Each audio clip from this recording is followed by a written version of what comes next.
સુરત મહાનગરપાલિકાની કતારગામ ઝોન કચેરી ખાતે પ્રાઇમરી હેલ્થ વર્કરો મામલતદાર કચેરી દ્વારા અપાયેલી કામગીરી પર હોય જેને લઈને હાજર ન રહેતા 26 જેટલા હેલ્થ વર્કરોની નોટિસ અપાતા ઝોન કચેરી વિરોધ કરાયો છે।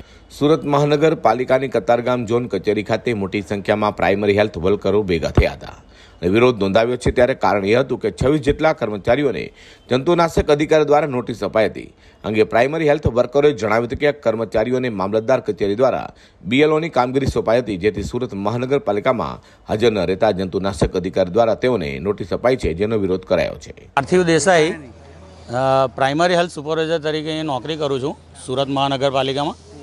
આપણા અને સુરત સુધરાઈ કામદાર મંડળમાં કારોબારી સભ્ય છું।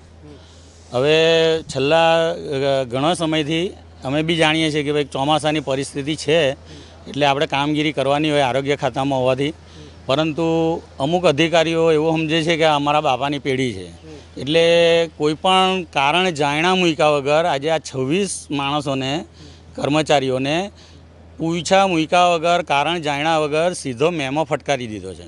બરાબર છે। હવે એ લોકો ખરેખર રવિવારે તો આમ વીકલી ઓફ હોવો જ જોઈએ, તમારે 7 દિવસ એક રજા આપવાની હોય, પણ તે છતાં તમે નહીં આપો તો વાંધો નહીં ને એની જગ્યાએ એ લોકો બીએલઓની કામગીરી કરવા માટે ગયેલા, કોઈ રજા પાડેલી નથી। બરાબર, રવિવારના દિવસે બી બીએલઓની કામગીરી માટે જ ગયેલા હતા અને એ બીએલઓની કામગીરી માટેનો પરિપત્ર છે એ નાયબ કલેક્ટર સાહેબ આપે છે, એટલે એ પ્રમાણે અમારે કામગીરી કરવાની હોય છે। બરાબર છે, એની જગ્યાએ એને અહીંયા મેમો આપી દીધો। હવે ખરેખર તો આ લોકોએ જે અમારા સુરત મહાનગરપાલિકાના જે અધિકારીઓ એ લોકોએ પરિપત્ર કાઢવો જોઈએ કે ભાઈ રવિવારે પરિસ્થિતિ ખરાબ છે તો અમારે ત્યાં તમારી જરૂર છે આપણા સ્ટાફની, તો તમારે રવિવારે ફરજિયાત આવવાનું છે। તો એવી રીતની કોઈ પણ જાતની પરિપત્રક એવું આપતા નથી।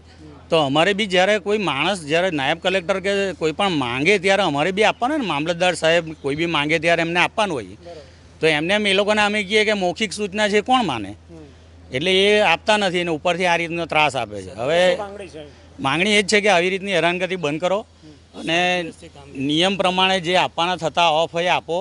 સ્ટાફની ઘટ છે, આજે એક કર્મચારી 3 માણસનું કામ કરે છે। અમારા પ્રાઇમરી હેલ્થ વર્કરો, એક પ્રાઇમરી હેલ્થ વર્કર બીજા 3 એટલે ટોટલ 4 માણસનું કામ એકલો કરે છે, તો એ માણસો આપતા નથી।